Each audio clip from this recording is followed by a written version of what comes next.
Hello everyone and welcome back to my playlist of physiology, and today we are going to start chapter number 8 from Guyton, which is about the excitation and contraction of smooth muscles. इससे पहले इस playlist में we have been discussing कि skeletal muscles जो हमारी body के हैं वो किस तरह excite होते हैं, किस तरह उनमें contraction होती है. अब हम बात करेंगे smooth muscles की. You know these muscles are different groups of muscles. Skeletal muscles are those which ones are attached to the bones और उनका primary function है locomotion, movement of the joints, जबकि जो smooth muscles हैं इनकी distribution body में different है. So for example they are present in the digestive tract, आपका स्टमक, इंटेस्टाइन, आपका bladder, blood vessels. So that sort of distribution is different from skeletal muscle. So एक मेरी suggestion है from the outside of the chapter, इससे पहले कि मैं ये स्टार्ट करूं, कि go see my videos on skeletal muscle, क्योंकि बहुत सारे कॉन्सेप्ट्स वो हैं जो हम स्केलेटल मसल की कॉन्ट्रैक्शन की तरफ रेफर कर रहे होंगे. तो अगर आप मेरी पिछली वीडियोज अभी तक नहीं देख चुके हैं तो पहले प्लीज वो देख लीजिए, उसके बाद ये वीडियो स्टार्ट करें, ताकि आपको स्केलेटल मसल के जो जितने भी कॉन्सेप्ट्स हैं कि किस तरह मसल इनर्वेशन होती है बाय द नर्व और न्यूरोमस्कुलर जंक्शन कैसे काम करता है, एसिटोलिन टाइलकोलिन कैसे रिलीज होता है, कैल्शियम कैसे रिलीज होता है, ट्रोपोनिन, मायोसिन, ये सारी चीजें हम जो मसल में ऑलरेडी डिस्कस कर चुके हैं. बहुत सारे कॉन्सेप्ट्स यहाँ रिपीट होंगे. कई जगहों पे हम बात करेंगे कि स्मूथ मसल में ये वाला प्रोसेस स्केलेटल मसल जैसा ही होता है, और कई जगहों पे ये बात करेंगे कि यहाँ पे कुछ डिफरेंस है और वो डिफरेंस ये है. सो स्ट्रांगली रेकमेंडेड कि आप मेरी पिछली वीडियोस इस प्लेलिस्ट की जरूर देख लीजिए जो स्केलेटल मसल के रिगार्डिंग है. ओके, अब आइए बात शुरू करते हैं स्मूथ मसल्स की contraction. Smooth muscle is composed of small fibres that are usually 1 to 5 micrometers in diameter and only 20 to 500 micrometers in length. So they are pretty short muscle fibers. अगर इसको compare करें skeletal muscle के साथ, तो skeletal muscle का जो diameter है it is as great as 30 times in diameter as compared to the smooth muscle. तो ये इतने बड़े होते हैं. These are very very big muscle fibers, जबकि smooth muscles are short fibers. Okay, now many of the same principles of contraction apply to the smooth muscle as to the skeletal muscle. यानी काफी सारे principles एक जैसे हैं apart from some differences जो हम इस चैप्टर में डिस्कस करेंगे. Okay, now types of smooth muscle in your body, there are different types of smooth muscles, और ये डिपेंड करता है बहुत सारी डिफरेंट चीज़ों में. यानी फॉर एग्जांपल जो यूरिनरी ब्लैडर में स्मूथ मसल होगा, it will obviously be different from the smooth muscle of the blood vessels, and it may also be different from the smooth muscle present in the stomach wall. So depending upon किस जगह पे वो smooth muscle मौजूद है, there are different characteristic features, and they usually depend कि physical differences होते हैं, physical dimension का फर्क होता है. एक ब्लैडर की डायमेंशन डिफरेंट है स्टमक की डायमेंशन के साथ, तो ऑब्वियसली स्ट्रक्चर डिफरेंट होगा, तो फिजिकल डायमेंशंस डिफरेंट हो सकती हैं. Organisation into bundles and sheets, यानी उनकी फिजिकल ऑर्गेनाइजेशन डिफरेंट हो सकती है. फिर different responses to different stimuli, यानी बाज स्मूथ मसल्स वो हैं जिसमें सिर्फ नर्व्स काम करेंगी और वो कॉन्ट्रैक्ट करेंगे. बाज स्मूथ मसल्स हम ऐसे देखेंगे जिसमें नर्व्स के साथ साथ कुछ और केमिकल्स भी एक्शन करेंगे तो वो कॉन्ट्रैक्ट होंगे. सो डिपेंडिंग अपॉन कि कौन सा स्टिमुलस किस मसल को कॉन्ट्रैक्ट करवा सकता है, इसकी बेसिस पे भी आप मसल्स को कैरेक्टराइज कर सकते हैं. देन और क्या डिफरेंसेस की बेसिस हो सकती है, कैरेक्टरिस्टिक्स ऑफ इनर्वेशन, जो मैंने अभी आपको बात बताई. It can B neural innervation, neuronal innervation, it can B chemical innervation. अभी हम डिस्कस करेंगे इन सब के बारे में. ये डिफरेंस है from the skeletal muscle. Skeletal muscle में हमने देखा था कि देयर इज अ मसल और एक नर्व आकर के इसको स्टिमुलेट करती है. That was the only way. So there was only neuromuscular transmission. लेकिन स्मूथ मसल में केमिकल्स भी एक्शन कर सकते हैं और फंक्शन की बेसिस पे भी ये डिफरेंट हो सकते हैं. सो एक्चुअली जो स्मूथ मसल्स हैं they can be classified into different types based on these characteristics. However for the sake of simplicity, इतना ज्यादा कॉम्प्लेक्स नहीं कर रहे इशू को, ये अच्छी बात है इस किताब की. They have divided the smooth muscles into two categories. पहली कैटेगरी है मल्टी यूनिट स्मूथ मसल और दूसरी कैटेगरी है यूनिटरी या सिंगल यूनिट स्मूथ मसल. इनमें बेसिकली डिफरेंस ये है, मैं आपको पहले डायग्राम पे समझा देता हूं and then we will read the text also. So if you look at this example, for example ये जो डायग्राम है अगर इसको हम फोकस करें तो यहाँ पे हर आपको जो ये सेंटर में न्यूक्लियस नजर आ रहा है, there are so many smooth muscle cell. यानी इस पर्टिकुलर डायग्राम पे आपको 1 2 3 4 5 6 7 और 8 स्मूथ मसल्स दिख रहे हैं। इस स्मूथ मसल की जो ऑर्गेनाइजेशन है इसको जरा कंपेयर करें इस स्मूथ मसल की ऑर्गेनाइजेशन के साथ। This is the small artery और ये सारे स्मूथ मसल, ये सब स्मूथ मसल है। These are all the smooth muscle. यहाँ पे काफी ज्यादा स्मूथ मसल सेल्स हैं। You see this is a cell, this is a cell, this is a cell, so if I count this is a big number. ये सारे sales किस तरह से देखें अरेंज्ड हैं। इनकी अरेंजमेंट ऐसी है कि एक सेल दूसरे सेल के साथ बिल्कुल चिपका हुआ है, या फिजियोलॉजी की टर्म्स में हम कहते हैं कि they have very close junctions and connections with neighboring cells। जबकि इनको आप देखें, they look like independent cells। ऐसा साफ नजर आ रहा है कि ये एक पूरा अलग से सेल है, ये एक पूरा अलग से सेल है। अब फिजियोलॉजिकली इसका मतलब क्या है? तो इस सारे डिस्कशन का जो मैंने आपको बताया, इसका बेसिकली मतलब ये हुआ कि ये जो सारे मसल जब एक साथ कॉन्ट्रैक्ट करेंगे, so they are behaving as a single unit. यार अब एक मसल को इनर्वेट करें, वो एक मसल कॉन्ट्रैक्ट नहीं होगा, ये सारे मसल्स कॉन्ट्रैक्ट होना शुरू हो जाएंगे। So they behave like a unitary, a group of smooth muscle, या इसको हम दूसरा नाम देते हैं सिंक्साइटियम। सिंक्साइटियम का मतलब है कि they all contract as a group. लेकिन यहां मामला अलग है। यहां इस एक मसल को अगर मुझे कॉन्ट्रैक्ट करवाना है तो इसको इनर्वेट अलग करना पड़ेगा, इसे कॉन्ट्रैक्ट करवाना है तो इसको इनर्वेट अलग करना पड़ेगा, इसको अलग मुझे इनर्वेट करना पड़ेगा। तो यहां पे जितने फाइबर्स हैं वो तमाम फाइबर्स अलग अलग इनर्वेट होंगे और वो अलग अलग कॉन्ट्रैक्ट होंगे। ऐसे ग्रुप को हम नाम देते हैं multi unit smooth muscle. So multi unit smooth muscle के अंदर there will be a lot of muscle fibres, लेकिन हर मसल फाइबर की नर्वस स्टिमुलेशन अलग होगी। जबकि जो यूनिटरी ग्रुप है इसमें they behave as a group. ठीक है, तो ये सिंपल सा कॉन्सेप्ट है।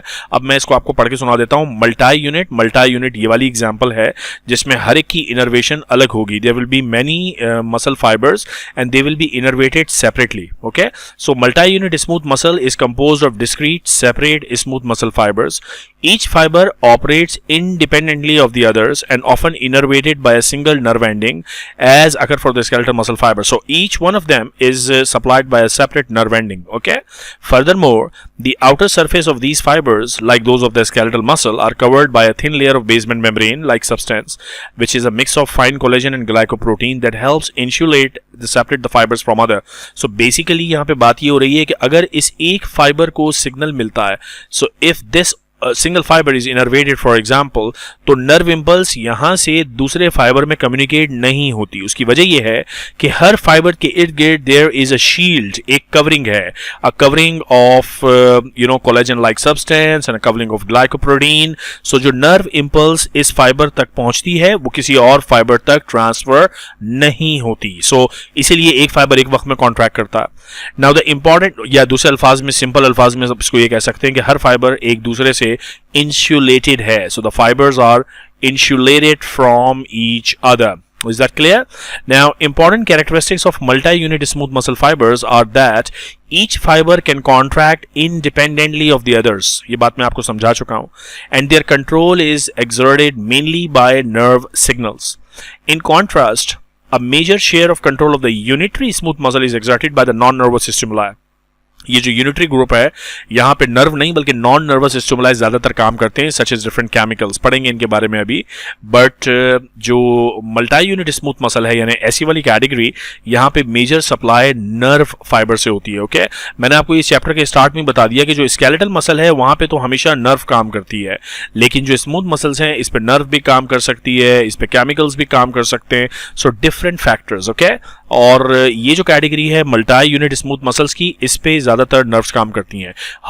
हर स्मूथ मसल फाइबर की अलग nerve. Okay, some examples of multi unit smooth muscles are ciliary muscles of the eye, the iris muscles of the eye, the pilo erector muscles which causes the erection of the hairs when stimulated by the sympathetic nervous system. So these are all the examples where this category of smooth muscle यानी this category of smooth muscle is present. Okay, अब अगर मैंने आपको already बता दिया कि अगर सारे मसल फाइबर्स एक वक्त में एक साथ कॉन्ट्रैक्ट करें, then this is what we call the unitary smooth muscle. Now unitary smooth muscle is also called syncytial smooth muscle or visceral smooth muscle.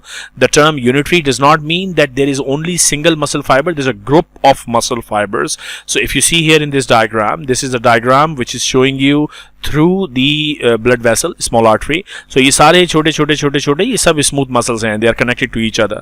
So there are so many muscles there. Instead, it means a mass of hundreds to thousands of smooth muscles that contract together as a single unit, and therefore they are called unitary smooth muscle. The fibers usually are arranged in sheets or bundles, and their cell membranes are adherent to one another at multiple points, so that force generated in one muscle fiber can transmit to the next. Okay, so this is how they are connected to each other, closely connected. ये एक muscle की boundary कितना closely देखें, दोनों एक दूसरे के साथ अटैच है.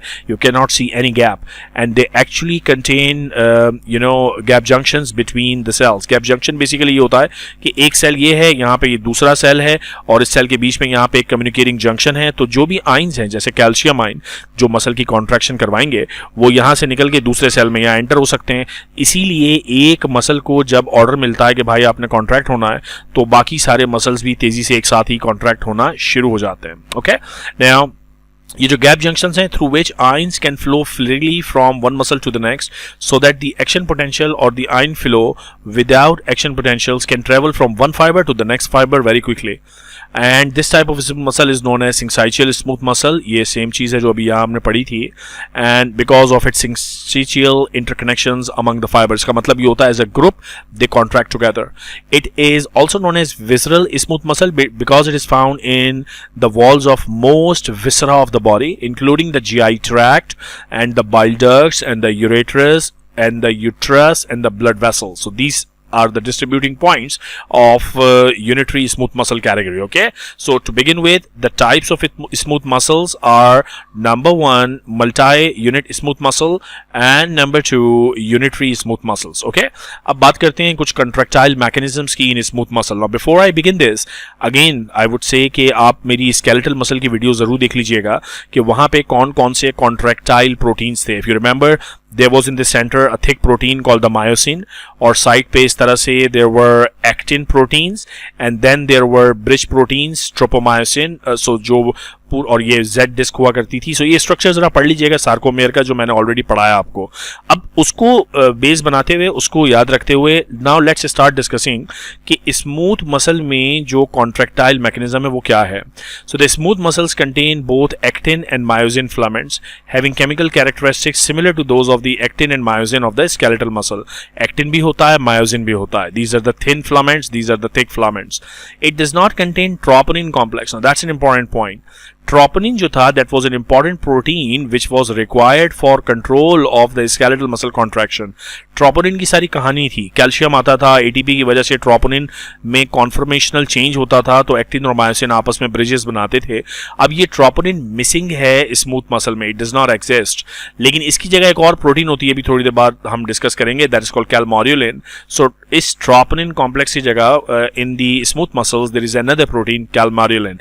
वो इसी तरह का काम करती है जैसे ट्रोपोनिन करता है. Okay, now this topic is discuss in more detail later. So किस तरह से स्मूथ मसल्स में ट्रोपोनिन कॉम्प्लेक्स की एब्सेंस को हैंडल किया जाता है बाय द कैलमोड्यूलिन, वो हम बात करेंगे इस चैप्टर में आगे. Now chemical studies have shown that actin and myosin filaments derived from smooth muscle interact with each other in exactly the same way as they do in the skeletal muscle. सिर्फ एक difference है कि troponin complex smooth muscles में नहीं है. Furthermore the contractile process is activated by calcium ion. This is also similar to the skeletal muscle. And ATP ATP is also required for smooth muscle contraction as it is required for skeletal muscle contraction. And there are, however, major differences between the physical organization of the smooth muscle and that of the skeletal muscle, as well as the differences in the excitation and the coupling procedures of the contractile substances in the smooth muscle. So again चूंकि यहाँ पे differences हैं, तो हम बार बार जिक्र करेंगे कि skeletal muscle में ऐसा होता है और स्मूथ मसल में ऐसा होता है. So it's worth repeating the structure of skeletal muscle which was a sarcomere, कि there was an actin filament, Z membrane, in the centre there was a myosin like this. So इसको, इस unit को हम नाम देते हैं, this is called the sarcomere. तो इसकी अरेंजमेंट पढ़ लीजिए ताकि अब जब स्मूथ मसल की अरेंजमेंट को इससे कंपेयर करें तो आपको मुश्किल ना हो. Now smooth muscles do not have the same striated arrangement of actin and myosin. पहली तो चीज ये कि there are no striations, therefore these muscles are also called unstriated muscle fibers.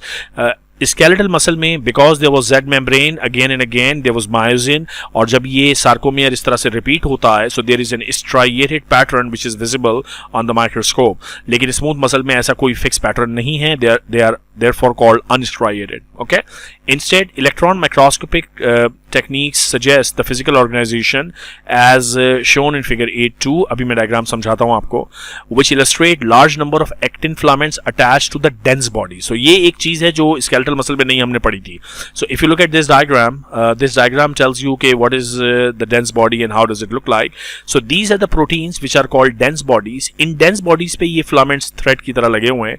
These filaments are the actin filaments. So you see there is a dense body, actin filament, dense body, actin filament, dense body, actin filament. और in actin filaments के बीच में there is the thick protein which is called the myosin. This is entirely different from the Z membrane. So there is no Z membrane in the smooth muscles and therefore there is no striation. उस Z membrane की जगह यहाँ पर अलबत्ता क्या चीज मौजूद है? The dense bodies are there. Z membrane का concept ये था कि the actin was connected by the Z membrane. This was called the Z membrane. It's not there. यहाँ पे smooth muscle में actin किसके साथ attached है? With the dense bodies. Okay, now some of these bodies are attached to the cell membrane and others are dispersed inside the cell. Some of the membrane dense bodies of the adjacent cells are bound together by the unnecessary point. It is mainly through these bonds that the force of contraction are transmitted from one cell to the other. So these dense bodies are important for transmitting the force of contraction amongst the different smooth muscles, particularly in the syncytium smooth muscle. Okay, interspersed among the actin filament in the muscle are the myosin filament. यानी actin filament के बीच बीच में कहीं कहीं कौन सा filament आ रहा है? The myosin filament. These filaments have a diameter more than twice that of the actin filament. Electron microscopy में there are 5 to 10 times as many actin filament as myosin filaments are usually found. So these are some statistical figures कि there are more actin, diagram पे देख के भी लग रहा है कि you see there are more actin filaments and then only one myosin filament, more actin filaments and one myosin. So that's how they are arranged. Now to the right, A2 is a postulated structure of an individual contractile unit of the smooth muscle, showing the large number of actin filaments radiating from two dense bodies. So if you see here, this is the contractile unit of a smooth muscle, starting from this dense body to the other dense body. So यहाँ से शुरू करके यहाँ तक, this is the contractile unit of a smooth muscle. Okay, composing of actin filaments जो radiate कर रही हैं from the dense bodies. The ends of the filaments overlap a myosin filament located midway between the dense bodies. तो ये इस तरह से इनके जो ends हैं वो myosin protein के साथ overlap करते हैं, and this is how actually they contract, because ये ultimately होगा ये कि जो मायोसिन है ये एक्टिन के साथ बॉन्ड बनाएगा और ये इसको यहाँ से पुल करेगा, इसको यहाँ से पुल करेगा, एज अ रिजल्ट जो स्मूथ मसल है वो कॉन्ट्रैक्ट करेगा. Okay, another difference is that most of the myosin filaments have side polar cross bridges arranged so that the bridges on one side hinge in one direction and those on the other side hinge in the opposite direction. यानी जो पुल है वो opposite direction में होता है, एक इस direction में आ रहा है तो दूसरा इस direction में नहीं जा रहा बल्कि इस direction में जा रहा है. इससे होता ये है कि there is maximal contraction achieved, and by this the smooth muscles are able to contract 80% of their original length as compared to only 30% in the skeletal muscles. So actually अगर मैं इस पूरे पैराग्राफ को आपके लिए समराइज करूं तो बात यह है कि जो स्मूथ मसल्स हैं उसमें कॉन्ट्रैक्शन काफ़ी हद तक काफ़ी स्ट्रांग है इन अ वे कि द मसल, देखिए कॉन्ट्रैक्शन में होगा क्या, जो मसल लेंथ है वो कम होगी और स्मूथ मसल में वो जो मसल लेंथ है वो ओरिजिनल लेंथ से कंपैरिजन में 80% कम हो जाती है. So that's a very powerful contraction. Okay, now comparison of smooth muscle contraction and skeletal. So this is some lines about the differences. Although most skeletal muscles contract and relax rapidly, most smooth muscle contraction is prolonged tonic contraction, sometimes lasting hours or even days. So that's an important point. Skeletal muscle is very rapid stuff, यानी ये ठक करके contract हुआ relax हो गया, contract हुआ relax हो गया, जबकि जो हमारे smooth muscles हैं इनमें tonic यानी वो contract होते हैं, काफ़ी देर तक contracted state में रहते हैं. Okay, therefore it is to be expected that both physical and chemical characteristics of smooth muscles versus skeletal muscles contraction would obviously differ. They are not the same muscles. Skeletal muscle is a different group of muscle. Smooth muscle has different sort of function. So इनमें differences होंगे और कुछ differences यहाँ इन्होंने explain किए हैं. So let us start discussing those differences one by one. So पहला जो difference है that is slow cycling of myosin cross bridges. इतना तो तय है कि स्मूथ मसल्स में there is actin, there is myosin, और इन एक्टिन और मायोसिन में इंट्रैक्शन होता है तभी ये मसल कॉन्ट्रैक्ट करते हैं. The rapid rapidity of cycling of myosin cross bridges in a smooth muscle, that is their attachment to actin, then release from the actin and reattachment for the next cycle, is much slower than as compared to the skeletal muscle.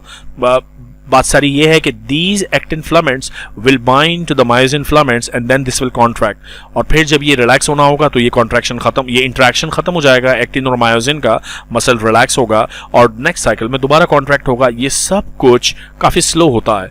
Skeletal muscle में it is very rapid. Neuromuscular junction में nerve impulse आई, muscle फौरन contract करता है, लेकिन smooth muscles they take time. The frequency is as little as 1/10 to 1/300 than in the skeletal. इतना slow हो सकता है. Yet the fraction of time that cross bridges remain attached to the actin filament, which is a major factor that determines the force of contraction, is believed to be greatly increased in the smooth muscle. So that's an important point, guys. कि interaction of myosin and actin slower होता है, लेकिन एक दफा जब इनके दरमियान interaction हो गया तो द इंटरेक्शन इज प्रोलॉन्ग, यानी ये मसल, स्मूथ मसल, ज्यादा देर तक के लिए contracted state में रहते हैं. So that's important point that you should and you must remember. Okay, a possible reason for the slow recycling is that the cross bridges heads have far less ATPase activity than in skeletal muscle. So that's a possible reason, but not 100% sure about this. Thus degradation of the ATP that energizes the movement of the cross bridges is greatly reduced, and therefore the whole process is very, very slow. So there is slow cycling but prolonged contraction. ये concept important. So that is one difference between skeletal muscle and the smooth muscle. Difference number 2. Low energy requirement to sustain smooth muscle contraction. Wow. Only 1/10 to 1/300 as much energy is required to sustain the same tension of contraction in smooth muscle. ये अच्छे बच्चे हैं, इनको कम खर्ची चाहिए, इनको कम pocket money चाहिए. Same contraction के लिए they require less energy.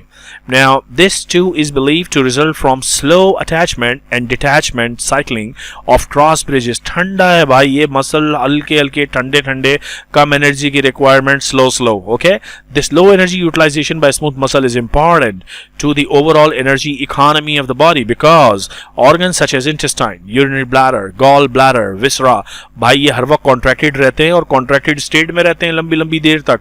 तो सोचो अगर इनकी ATP रिक्वायरमेंट बहुत ज्यादा होती तो यार ये तो बर्बाद कर देते, हमें ATP खत्म हो जाता सारा बॉडी से. नेचर ने इन मसल्स की लो एनर्जी रिक्वायरमेंट रखी है. Beautiful design of your body. Third जो अच्छा ये बिल्कुल अपोजिट है as compared to the skeletal muscle. Skeletal muscle में एनर्जी रिक्वायरमेंट इसको स्मूथ मसल से 10 times to 300 times ज्यादा होती है. ओके, नाउ थर्ड डिफरेंस क्या है? Slowness of onset of contraction and relaxation of the total smooth muscle tissue. ये kind of repetition है फर्स्ट पॉइंट का. ये जो फर्स्ट पॉइंट हमने डिस्कस किया था यहाँ पे भी स्लोनेस की बात हो रही है, और यहाँ पे कह रहे हैं कि typical smooth muscle tissue begins to contract 50 to 100 milliseconds after it is excited. Basically smooth muscle में तो बिल्कुल रैपिड होता है ना कि ये नर्व इंपल्स आई, ये फॉरन कॉन्ट्रैक्ट हो गया. यहाँ पे थोड़ा सा टाइम लेते हैं ये, और फुल कॉन्ट्रैक्शन अचीव होने में कुछ सेकंड्स लगते हैं. It takes about 50 to 100 milliseconds to start the process. It may take up to 0.5 seconds, which is too much of the time for full contraction. Okay, this is about 30 times as long as a single contraction of an average skeletal muscle. Say 30 times slower है ये. It's very very slow. Okay, the slow onset of contraction of a smooth muscle as well as its prolonged contraction is caused by the slowness of the attachment and the detachment of the cross bridges in the actin and the myosin filament. तो ये सारा process काफी slow होता है. In addition, the initiation of contraction of response to calcium is much slower. So again फिर मैं वही बात करूंगा कि these processes here, these interaction between the myosin and actin are slow to begin but prolonged. काफी देर तक ये contracted state में रहते हैं. So slow but prolonged, and this is opposite to the skeletal muscle जहां पे ये सब चीजें बहुत rapid होती हैं.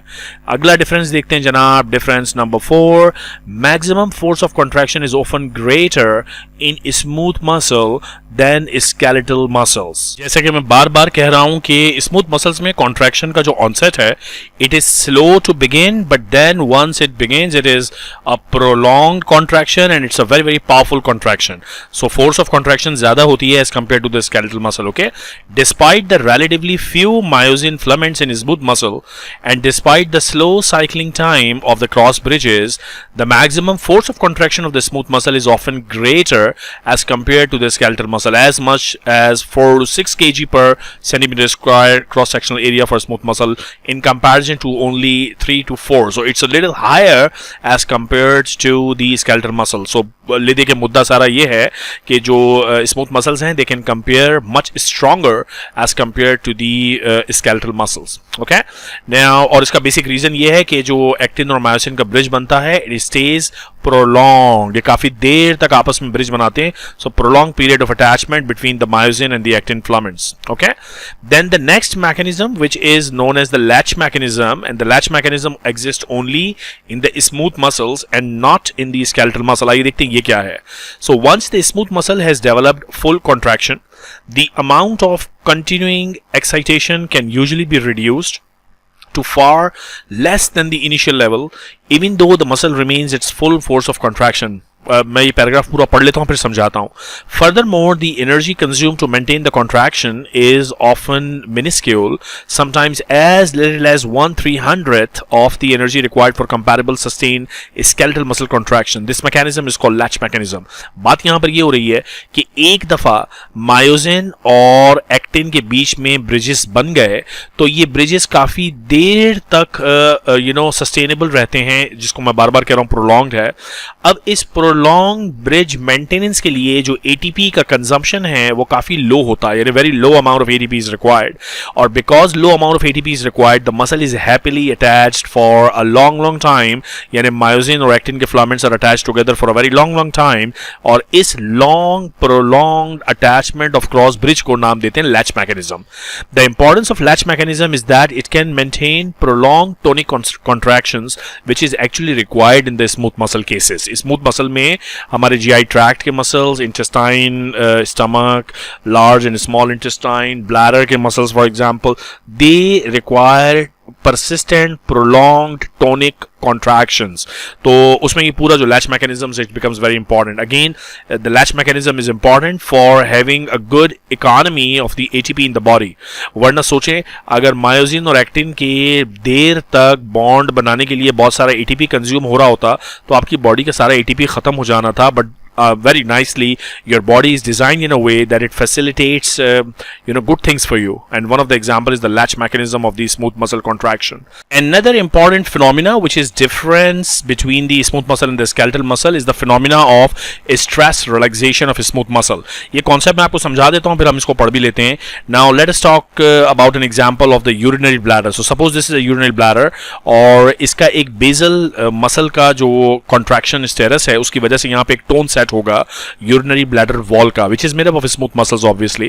But with the passage of time throughout the day what we do is there are kidneys और ये ureter है तो किडनी में यूरिन बनती है और यूरिन नीचे आके ब्लैडर में स्टोर होती है. Then what happens that the size of the urinary bladder go increase. ये साइज बढ़ जाता है obviously क्योंकि इसके अंदर यूरिन जमा हो रही है और चूंकि ज्यादा यूरिन जमा हो रही है तो there is increase in pressure within the wall of the within the lumen of the urinary bladder. तो ये there are pressure changes because urine is being accumulated within the bladder. तो जब pressure changes होंगे तो obviously जो bladder की wall है उसमें जो muscle है उसकी tone change होगी और this phenomena does not last for very long. Within seconds to minutes what happens कि जो muscle की contraction है वो readjust होती है और अंदर जो pressure है it goes back to the normal pressure. Normal pressure मतलब जो baseline pressure पहले था. इससे फायदा ये होता है कि further urine can be accumulated and it can extend more. The wall can extend more. This is the reason that the urinary bladder अगर किसी वजह से there is urethral obstruction तो urinary bladder can go into massive sizes. Okay, और अब इसको जरा पढ़ भी लेते हैं. Another important characteristic of a smooth muscle, especially the visceral urinary type of a smooth muscle of many hollow organs. Hollow organ मतलब GI tract के जैसे organ है stomach, उसके अंदर lumen है, intestine की बात हो, अगर bladder की बात हो, so these are all the hollow organs. और उनमें ये होता है कि there is an ability to return to its or nearly to its original force of contraction seconds or minutes after it has been elongated or shortened. For example, अब ये सुनिए example जो मैंने आपको यहाँ bladder की example समझाई वो यहाँ लिखी हुई है. For example, a sudden increase in the fluid volume in the urinary bladder, thus stretching the smooth muscles in the bladder wall causes an immediate large increase in pressure in the bladder. क्योंकि pressure बढ़ गया है. क्यों बढ़ गया है bladder के अंदर? Because urine जमा हो गया है.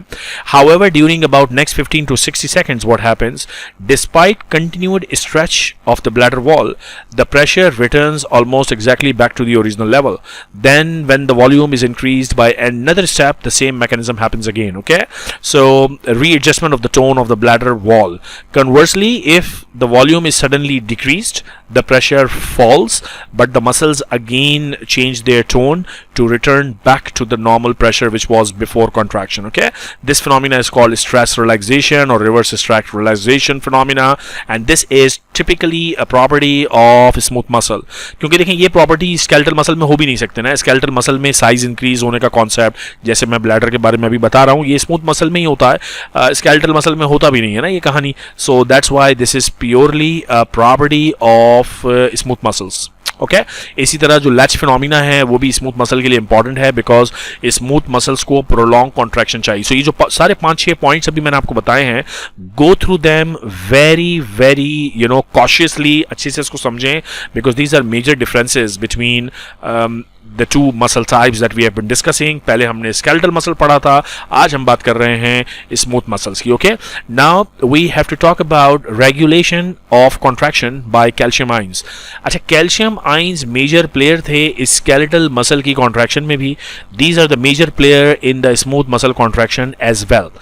As is true for skeletal muscle, the initiating stimulus for most smooth muscle contraction is an increase in the intracellular calcium. Same कहानी थी skeletal muscle की.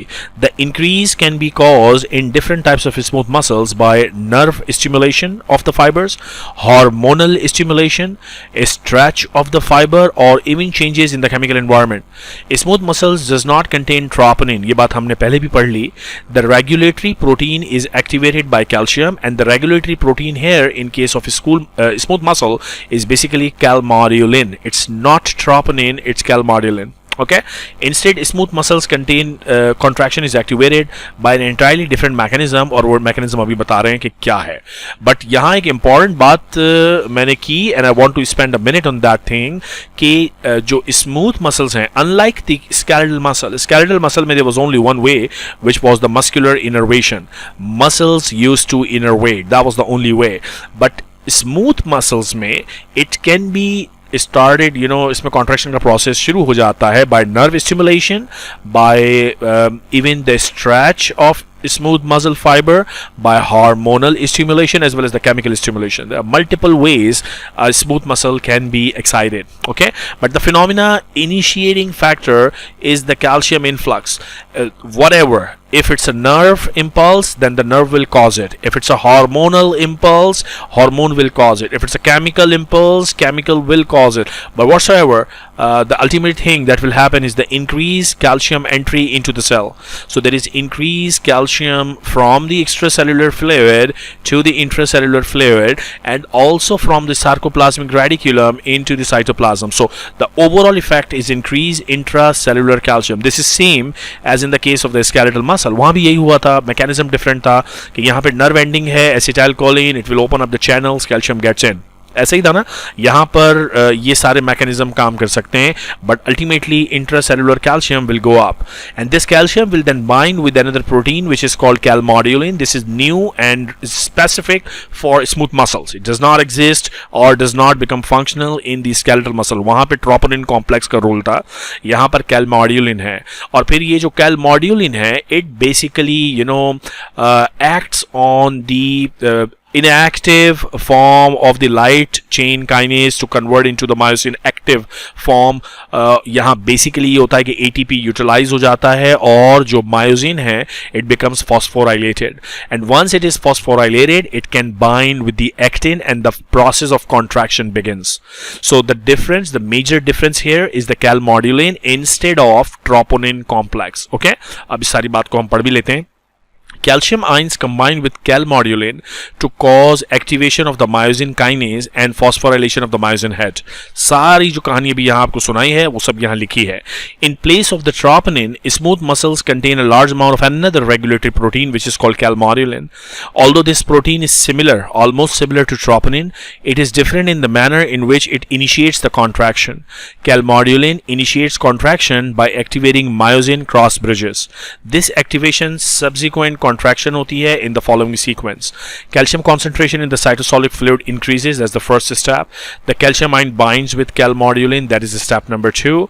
Then calmodulin calcium complex join with the myosin light chain kinase to make it active, and phosphorylation of the myosin happens, so it becomes phosphorylated, as a result of which what will happen, phosphorylated myosin will combine with the actin and contraction will happen. Simple stuff. Okay, so more or less is the same story as that of the skeletal muscle apart from the presence of calmodulin.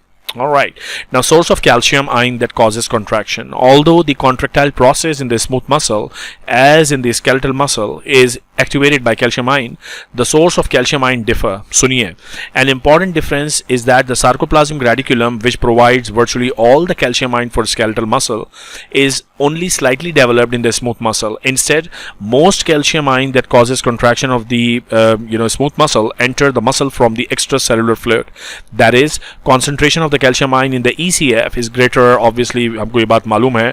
So that's basically the difference. कि most of the calcium here is not from the sarcoplasmic reticulum, but rather from the extracellular fluid. Now that's all. And the time required for this diffusion to occur is over 200 to 300 milliseconds, and this is called the latent period before contraction begins. This latent period is about 50 times as great that. अब ये important point है. अब तक हम बार-बार बात कर रहे थे कि the initiation of contraction in smooth muscle is slow, and here is one of the reasons कि चूंकि यहाँ पे smooth muscle में ज़्यादातर कैल्शियम extracellular fluid से अंदर आनी है, so this process takes some time. यानी जब innervation होगी और कैल्शियम अंदर enter होगा, stores of the sarcoplasmic reticulum are not major contributors. They do contribute, but they are not major contributors. So we have to wait for the extracellular fluid to deliver calcium into the cells, and it takes some time. It takes about 200 to 300 milliseconds, and for that period हम ये कहते हैं कि excitation का process हो चुका है. So there is excitation in place but contraction नहीं शुरू हुई. यहाँ पे जो गैप है 200 to 300 milliseconds का, that is what we call the latent period. So there is a latent period for a smooth muscle contraction. Okay, now the role of a smooth muscle sarcoplasmic reticulum. It shows a few slightly developed sarcoplasmic reticulum tubule near the cell membrane, small invaginations. These are all the same thing. The bottom line of the whole paragraph is the fact that the sarcoplasmic reticulum की contribution is less. It is more in skeletal muscle. It is less in smooth muscles. Okay. Right. Smooth muscle contraction is dependent on extracellular calcium ion concentration. ये बात हमने कर ली इस particular heading में, जहां हम बार बार बात कर रहे थे कि कैल्शियम एंटर होगा ECF से. So whereas changes in the extracellular fluid calcium ion concentration from normal has little effect on the force of contraction of the skeletal muscle, क्योंकि skeletal muscle में sarcoplasmic reticulum is a major player to provide calcium ion. Smooth muscle में अगर extra cellular fluid की calcium ion concentration change होती है, hypocalcaemia, hypercalcaemia, इसका effect on the smooth muscle will be much bigger. There will be much more stronger effect on the smooth muscle and maybe little effect on the skeletal muscle. When the ECF calcium ion concentration decreases to about 1/3 to 1/10 of the normal, a smooth muscle contraction usually ceases. Important point. Therefore, the force of contraction of a smooth muscle is usually highly dependent on the extracellular fluid calcium ion concentration. Okay, so that's an important heading, an important difference between the skeletal muscle and the smooth muscle. Dependence on the extracellular calcium level. A calcium pump is required to cause a smooth muscle relaxation. To cause relaxation of the smooth muscle after it has contracted, the calcium ion must be removed from the intracellular fluid. So ये सारा जो calcium अंदर आके सारा उत्पात मचा चुका है, इसको बाहर भी तो निकालना है. So इसको बाहर निकालने के लिए there are calcium pumps available which pumps the calcium ions out of the smooth muscles back into the ECF or into the sarcoplasmic reticulum also if they are present. The pump requires ATP and is slow acting in comparison with the fast acting sarcoplasmic reticulum pump in the skeletal muscle. Therefore, a single smooth muscle contraction often lasts for seconds rather than hundreds or tenths of the seconds. So कहानी सारी ये है कि सब कुछ smooth muscle में slow ही होता है बेचारा. सो जब नर्व इंपल्स आती है तो कैल्शियम एक्स्ट्रासेलुलर फ्लूइड से अंदर आता है, पूरा जो कॉन्ट्रैक्शन का प्रोसेस है वो इनिशिएट हो जाता है, कैलमोड्यूलिन एक्टिवेट होता है, कैलमोड्यूलिन फॉस्फोराइलेट कर देता है मायोसिन को अल्टीमेटली, और उसकी वजह से एक्टिन मायोसिन ब्रिजेस बनते हैं and what happens is contraction. अब जब कॉन्ट्रैक्शन को खत्म भी तो करना है ना, सारी जिंदगी तो कॉन्ट्रैक्टेड स्टेट में नहीं रहेगा muscle. Then what the smooth muscles do, two things. Number one, they push some of the calcium into the sarcoplasmic reticulum if they are present in enough quantities, but the major process is to push out the calcium into the extracellular fluid. अब यहाँ पे ATP भी चाहिए और ये pump काफ़ी slowly काम करता है, इसीलिए कैल्शियम को निकलने में काफ़ी टाइम लगता है. इसीलिए जो ब्रिजेस यहाँ बने थे between the myosin and the actin, जो ब्रिजेस बन जाते हैं एक्टिन के साथ, वो काफ़ी देर तक कॉन्ट्रैक्टेड स्टेट में रहते हैं, बिकॉज इनका कॉन्ट्रैक्टेड स्टेट तब खत्म होगा जब सारे के सारा कैल्शियम जो अंदर आया था उसको बाहर निकाल दें, और वो बाहर निकालने का प्रोसेस काफ़ी स्लो है. अगेन मैं जो वर्ड बार बार यूज कर रहा हूं कि स्मूथ मसल्स में contraction is slow to begin but it is prolong. Slow to begin इसलिए क्योंकि कैल्शियम आने में टाइम लगाता है, प्रोलॉन्ग इसलिए क्योंकि कैल्शियम जाने में भी टाइम लगाता है. Okay, now the myosin phosphatase is an important stuff in cessation of contraction. Relaxation of a smooth muscle occurs when the calcium channel close and calcium pumps transport calcium out of the cytosolic fluid of the cell. When the calcium ion concentration falls below a critical level, the aforementioned process automatically reverses except for phosphorylation of the myosin head. A reversal of this situation requires myosin phosphatase located in the cytosol.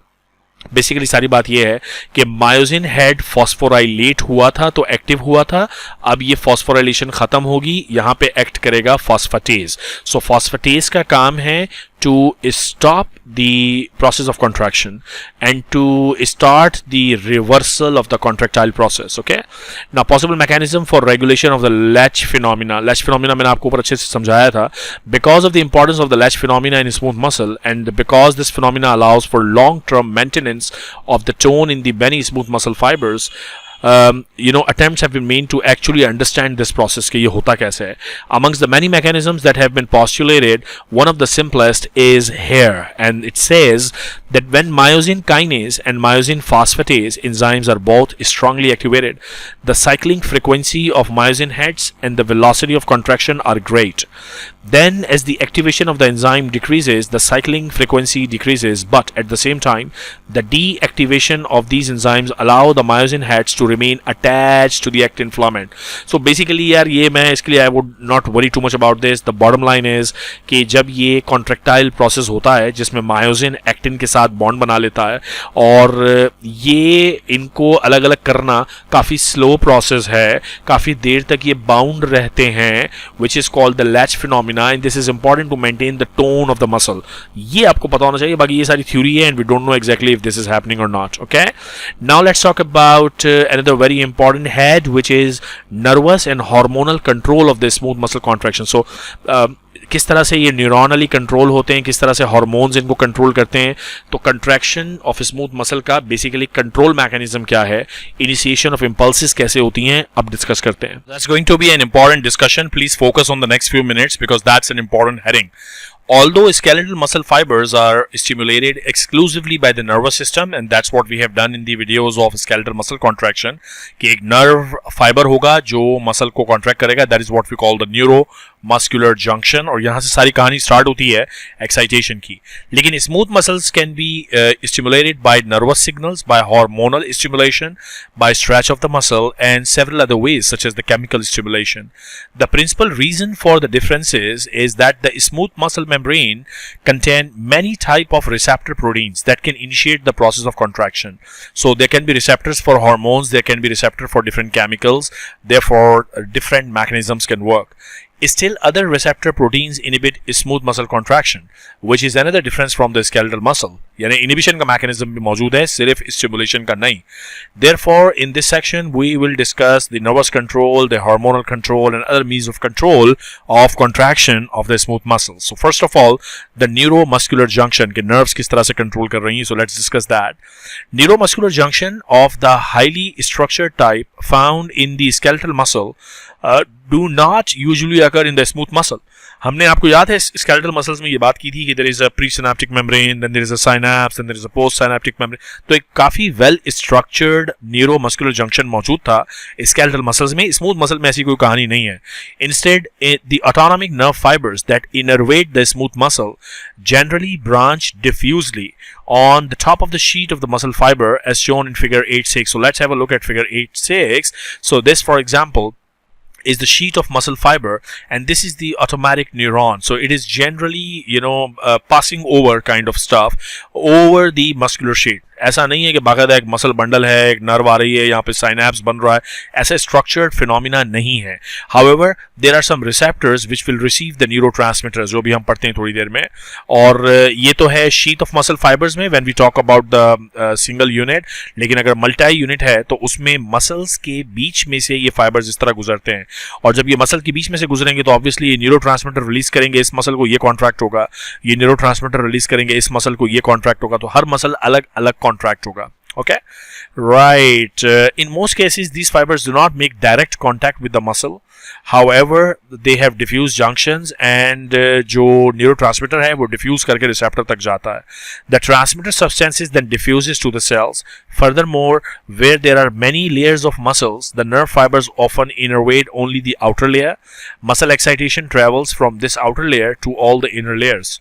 जैसे यहाँ पे हम बात कर रहे थे कि if there are multiple layers closely connected to each other, there is only one innervating autonomic neuron which supplies initially these fibers will be contracting, and then the impulse will be passing because they have gap junctions between them, and all these muscles are so closely attached. जबकि अगर multi unit है तो the neurons, not the neurons, the autonomic neurons particularly, are passing between these dispersed muscle fibers, right? The axon that innervate the smooth muscle fiber do not have typical branching end feet of the type found in the motor end plate of the skeletal muscle. तो कोई presynaptic motor end plate नहीं होती यहाँ पे. Simple ऐसे लगता है कि एक न्यूरॉन गुजर रहा है, उसमें से chemicals release हो रहे हैं, that sort of stuff. Okay. Instead, most of the fine terminal axons have multiple varicosities. These are the varicosities. यानी ये जो ऐसे फूले हुए हैं थोड़ा सा bubble बनाए हुए हैं, this is called the varicosity. Okay. At these points, the Schwann cells that help the axon are interrupted so that the transmitter substance can be secreted. तो यहाँ पे गैप तो नहीं खैर, बट ये है कि यहाँ पे Schwann cell की कवरिंग नहीं है, तो न्यूरोट्रांसमीटर आसानी से निकल के बाहर आ जाता है. Okay. In the varicosities are the vesicles similar to those in the skeletal muscle end plate that contain the transmitter substance. However, in contrast to the skeletal muscle junction, which always contain acetylcholine, the vesicles of the autonomic nerves hair fiber contain acetylcholine in some fibers and norepinephrine in some other fibers, occasionally other substances as well. So smooth muscle में there is a luxury of neurotransmitters. It can be norepinephrine, it can be acetylcholine, it can be something else. लेकिन skeletal muscle में it was always acetylcholine, if you remember. In few cases, particularly in the multi-unit type of the smooth muscle, इसकी बात हो रही है, the varicosities are separated from the muscle fiber by as little as 20 to 30 nanometer. They're so close here. Okay, these are called the contact junction. So चूंकि ये muscle fibre के अंदर से न्यूरॉन्स गुजर रहे हैं, they are very close to the muscle fiber, and this is called the contact junction. And इसका एक फायदा ये होता है कि there is rapid contraction whenever needed. The rapidity of contraction of a smooth muscle fiber is considerably faster than that of the fiber stimulated by the diffuse junction. Obviously, अब यहाँ जो मामला होगा, initially ये cells contract होंगे, फिर ions travel करेंगे इधर, फिर इधर, फिर इधर, so it's gonna take some time. लेकिन यहाँ पे अगर सब न्यूरॉन्स एक साथ फायर करते हैं न्यूरोट्रांसमीटर, तो ये सारे मसल्स अलग अलग कॉन्ट्रैक्ट करेंगे लेकिन रैपिडली कॉन्ट्रैक्ट करेंगे. So that is something which makes sense, and whatever makes sense in medicine is easy to understand. Okay, now excitatory and inhibitory transmitter substances secreted at the smooth muscle neuromuscular junction. The most important transmitter substance secreted by the autonomic nerves innervating the smooth muscle are acetylcholine and norepinephrine. यानी इन junctions पर जो सबसे ज़्यादा commonly release होने वाला neurotransmitter है जो ये डॉट डॉट बने हुए हैं, they are either acetylcholine or norepinephrine more commonly, okay, but they are never secreted by the same nerve fibers. Acetylcholine is an excitatory transmitter for smooth muscle in some organs but inhibitory transmitter for smooth muscles in some others. मैं अक्सर exam में ये question student से करता हूं कि मुझे बताएं एसिटाइलकोलिन क्या है स्मूथ मसल के लिए, एक्साइटेटरी या इनहिबिटरी. अक्सर स्टूडेंट का जवाब मुझे ये मिलता है excitatory, but guys it depends upon the muscle. It can be excitatory, it can be inhibitory for contraction, okay, depending upon the tissue which we are talking about. When acetylcholine excites a muscle, norepinephrine usually inhibited, so it's kind of like antagonistic है. वो tissue, for example ये एक tissue है, इस पर acetylcholine excitation कर रहा है तो इसी पर नॉरएपिनेफ्रिन इनहिबिशन करेगा. That sort of thing. Why these responses are different? The answer is that both acetylcholine and norepinephrine excite or inhibit smooth muscle by first binding with the receptor protein on the surface of the muscle cell. Some receptor proteins are excitatory receptors, whereas the other are inhibitory receptors. Thus, the type of receptor determines whether the smooth muscle will be inhibited or excited. These receptors are discussed. ये किसी और chapter में हम पढ़ेंगे, but the game is कि it's not in the hands of the neurotransmitter, rather it's in the hands of the receptor. So if these receptors are excitatory receptor और इस पे acetylcholine fall करता है तो because the receptors are excitatory, the muscle will be excited and it will contract. But if the receptor, for example, is inhibitory for acetylcholine, the whole cycle will be reversed and there will be no contraction and the muscle contraction will actually be inhibited. Okay, so it is dependent on the tissue, यानी it is dependent on the type of the cells which we are talking about, not on the release of the neurotransmitter. Okay अच्छा, अब देखें smooth muscles जो है ये भी ultimately these are sales, और जब ये सेल्स हैं तो इनका कोई ना कोई रेस्टिंग मेम्ब्रेन पोटेंशियल होगा, और जब कभी कोई इसको मैसेज या इम्पल्स कम्युनिकेट होगी, चाहे वो न्यूरोनल मैसेज हो या केमिकल मैसेज हो या हार्मोनल मैसेज हो, व्हाटएवर, यहाँ डीपोलराइजेशन का फिनोमिना होगा. So we have to talk about depolarisation and action potential stuff, जैसे हमने स्केलेटल मसल में बात की थी. अब जो स्मूथ मसल्स हैं उनकी जो रेस्टिंग मेम्ब्रेन पोटेंशियल है यानी रेस्टिंग स्टेट में, the voltages are minus 50 to 60 millivolts minus values in the resting state, and this is about 30 millivolt less than the skeletal muscle. So these are the numbers if you want to remember for the resting membrane potential. Okay, और जो action potentials हैं वो obviously if this is the cell तो अंदर minus 50 to 60 millivolt potential है. जब there will be any stimulus, what will happen is calcium ions will be entering into the smooth muscle cell, because in a smooth muscle cell calcium is the major influxing ion. उसका reason ये होता है कि इनकी receptors जो है ना cell membrane पर कैल्शियम आयन के स्मूथ मसल्स में ज़्यादा होते हैं. So sodium is not the main एंट्रेंट, जिसका मतलब ये है कि स्मूथ मसल में जो एक्शन पोटेंशियल डेवलप होता है या डीपोलराइजेशन डेवलप होती है, सोडियम उसमें मेजर प्लेयर नहीं है. The major player is calcium. Okay, तो जो कैल्शियम एंटर होता है तो डीपोलराइजेशन होती है. ऑब्वियसली ये minus 50-60 का जो पोटेंशियल है, it goes toward more positive and then becomes zero. So that is because of the entry of calcium, which is positively ioned, positively charged ion. और जब calcium enter होगा तो depolarization होगी. अब वो जो depolarization है, it will generate the action potential, और उसी की वजह से सारा contraction का phenomena जो earlier on इस chapter में हम discuss कर रहे थे वो सारा initiate होगा. ठीक है. Now action potential in the smooth muscle are usually of two varieties. One is called the spike potential and the other one is called the plateau action potential. Spike potential basically ये है कि calcium अंदर enter होंगे, contraction होगी and then it will be gone. But plateau is something which is mentioned here कि there will be depolarization, there will be action potential and then a long plateau phase. इस plateau phase का purpose ये है कि जो contraction है वो sustained रहे, और and this happens in certain types of smooth muscles. So spike potentials, typical spike action potentials such as those seen in the skeletal muscles occur in most types of unitary smooth muscles. Okay, so unitary smooth muscles behave for that particular heading as smooth muscles. इनमें spikes होती हैं.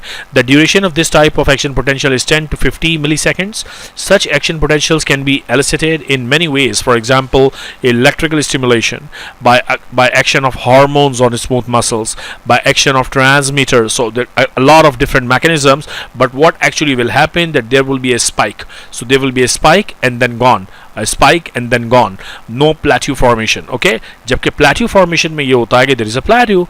The onset of this action potential is similar to that of the typical spike. However, instead of rapid repolarization, because phases क्या हैं, there is a depolarization spike जो कि ये ऊपर हो रहा है, potential zero की तरफ जा रहा है, and then there is a repolarization.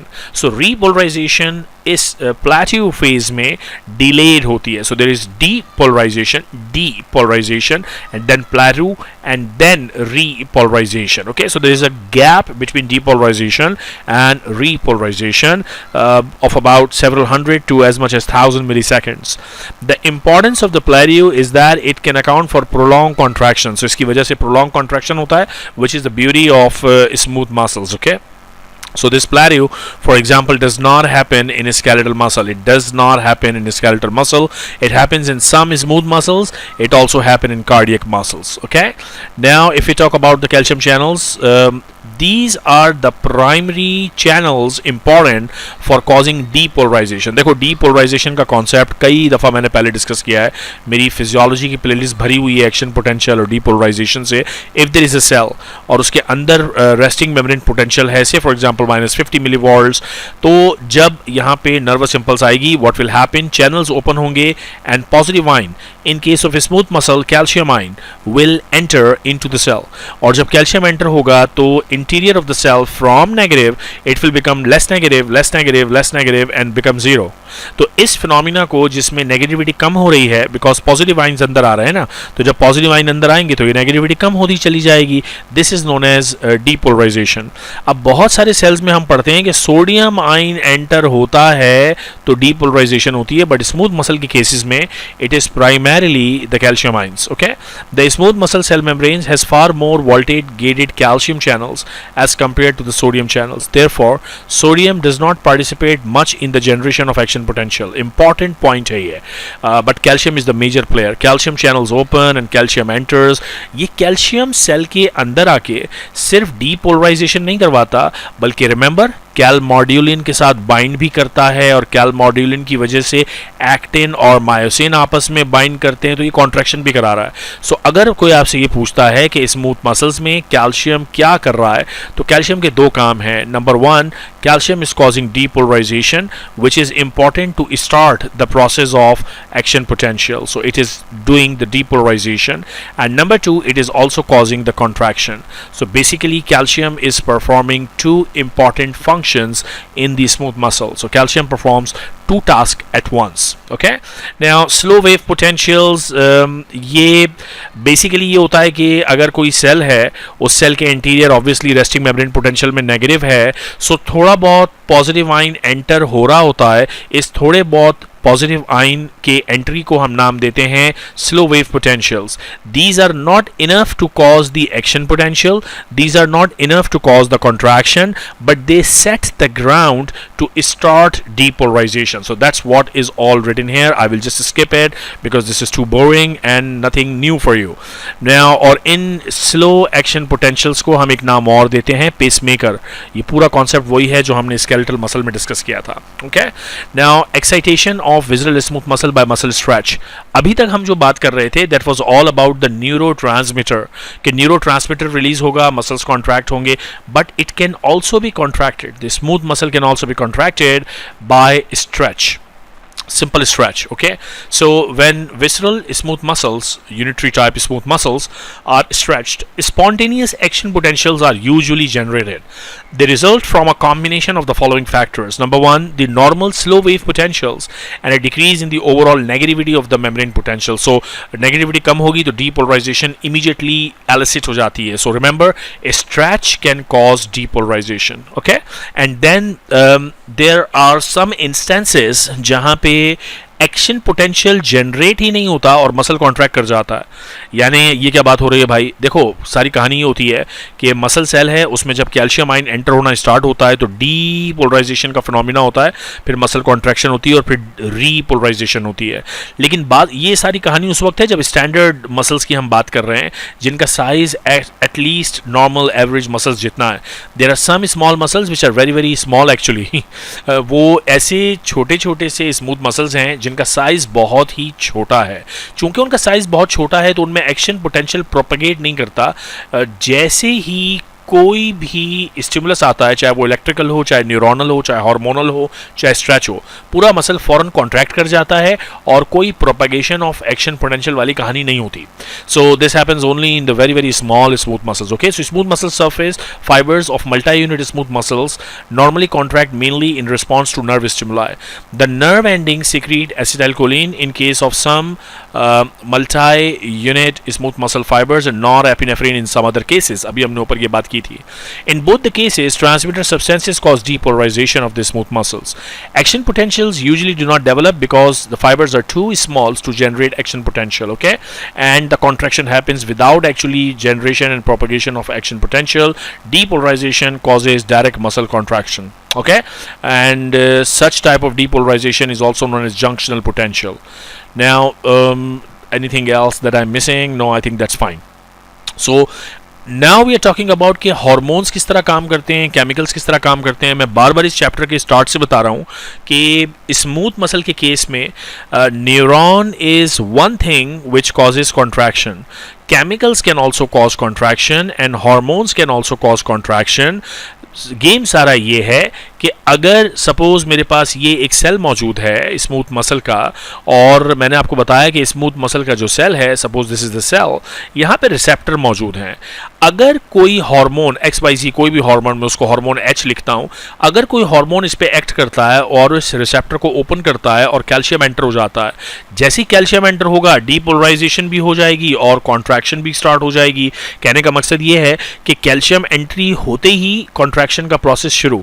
अब ये नहीं देखेगा मसल के भाई कैल्शियम एंट्री हार्मोन की वजह से हुई है या कैल्शियम एंट्री केमिकल की वजह से हुई है या कैल्शियम एंट्री न्यूरॉन की वजह से हुई है। न्यूरॉन भी इस रिसेप्टर को ओपन कर सकता है, हार्मोन भी इस रिसेप्टर को ओपन कर सकता है, केमिकल भी इस रिसेप्टर को ओपन कर सकता है।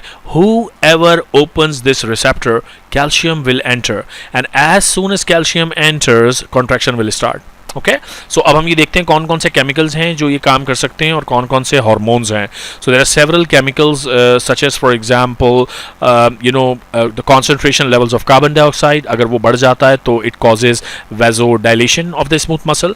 Oxygen tension, if it is low in a tissue then there is vasodilation and it all make sense. Suppose this is the tissue, यहाँ पे ये ब्लड वेसल है और इन टिश्यूज में कार्बन डाइऑक्साइड बढ़ गया, so this is a waste product. इसको अब ले जाने के लिए वेसल्स डायलेट हो जाती हैं ताकि ज़्यादा से ज़्यादा ब्लड वापस जा सके इन द वेन्स। ओके, और अगर हम बात करें ऑक्सीजन टेंशन की, अगर ऑक्सीजन टेंशन कम होती है तो आर्टेरियोल्स का साइज वाजोडाइलेट ताकि ज़्यादा से ज़्यादा ऑक्सीजन टिश्यू में एंटर हो सके।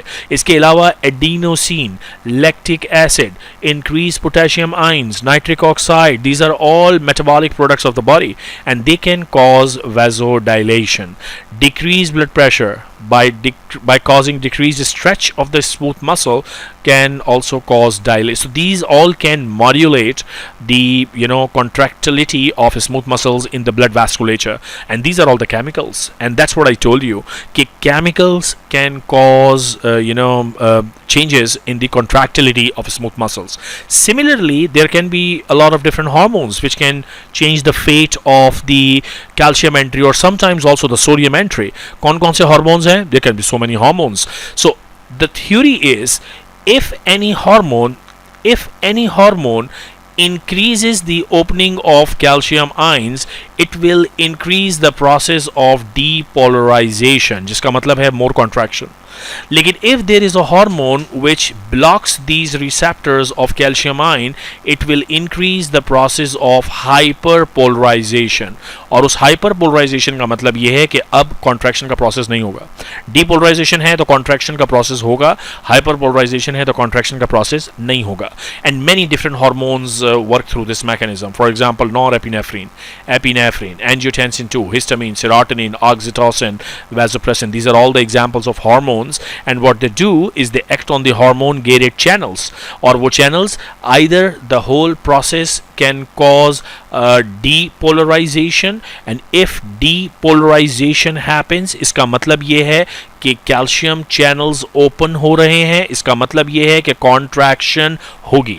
लेकिन अगर कैल्शियम और सोडियम चैनल्स ब्लॉक हो रहे हैं, सो इफ सोडियम चैनल्स और calcium channels are being blocked, इसका मतलब ये है कि डीपोलराइजेशन नहीं होगी बल्कि क्या होगा, hyperpolarization. It's written here hyperpolarization, और इसका मतलब है कि मसल कॉन्ट्रैक्ट नहीं करेगा. So that's a very important concept, double star, very very important concept. Okay, and similarly, I mean, how does this all system work is via the second messenger protein system. So if for example the cyclic GMP, cyclic AMP, and how does it work, receptor system इस वक्त topic नहीं है, but अगर एक cell है उसमें एक receptor है और किसी वजह से ये रिसेप्टर ओपन होता है, सो व्हाट हैपेंस कि जो डाउन स्ट्रीम प्रोटीन्स हैं, अटैच प्रोटीन्स, उनमें कॉन्फर्मेटरी चेंजेस आते हैं. अब डिपेंड करता है कि वो साइक्लिक AMP सिस्टम है या साइक्लिक GMP सिस्टम है. That system is also altered, और इसकी ऑल्ट्रेशन की वजह से फॉस्फोराइलेशन डिस्टर्ब होती है, या फॉस्फोराइलेशन बढ़ जाएगी या फॉस्फोराइलेशन कम हो जाएगी. फॉस्फोराइलेशन बढ़ेगी तो कॉन्ट्रैक्शन का प्रोसेस बढ़ेगा, क्योंकि अभी मैंने आपको बताया था कि कॉन्ट्रैक्शन के प्रोसेस में एक इंपॉर्टेंट स्टेप है फॉस्फोराइलेशन का. Where is the diagram, this diagram. Ultimately phosphorylation of myosin happens, तभी कॉन्ट्रैक्शन होती है. तो अगर ये फॉस्फोराइलेशन इनहिबिट हो जाएगी for whatsoever reason, then the contraction process will also be inhibited. So hormones इस तरह काम करते हैं, basically receptors पे act करते हैं, they change the cyclic GMP, cyclic AMP levels, and as a result of this phosphorylation is inhibited and contraction is inhibited. Okay, so that sort of a story, ये सब यहाँ लिखा हुआ है. Smooth muscles have considerable diversity in how they initiate contraction, because मैंने आपको बताया कि neurons can initiate contraction, chemicals can initiate contraction, hormones can initiate contraction, so they have diversity in how the contraction is initiated.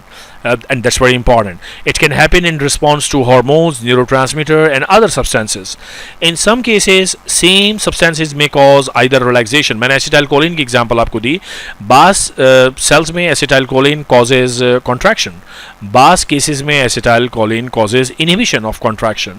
It depends कि कौन सा receptor है जिस पे acetylcholine काम कर रहा है. So same thing. For example, norepinephrine inhibit contraction of smooth muscle in the intestine, but stimulate the contraction of smooth muscle in the blood vessel. इसकी फर्दर कॉन्सेप्ट की डिटेल्स हम पढ़ेंगे जब हम रिसेप्टर्स की बात करेंगे, और ये वाला जो पैराग्राफ है इसकी पूरी डिटेल मैं आपको समझाऊंगा जब receptors, cyclic GMP, cyclic AMP, second messenger system, receptors कैसे काम करते हैं, ये सब चीज़ें हम डिस्कस करेंगे. But for now just remember कि सेम मॉलिक्यूल किसी सेल में कॉन्ट्रैक्शन कराएगा, किसी सेल में इनहिबिशन ऑफ कॉन्ट्रैक्शन कराएगा. So that's all about how do smooth muscles work, and I think I have pretty much covered each and every line of the chapter. So if you like the video, please subscribe the channel, share the video with your colleagues, और आपसे मुलाकात होगी अगली video में जो कि होने लगी है बहुत ज़्यादा important, because we will start how do cardiac muscles do their job. Very important muscles, your heart which contracts and circulates blood throughout the body. Extremely important next video. So wait for the video. मिलते हैं अगली video में, तब तक के लिए अपना ख्याल रखिएगा.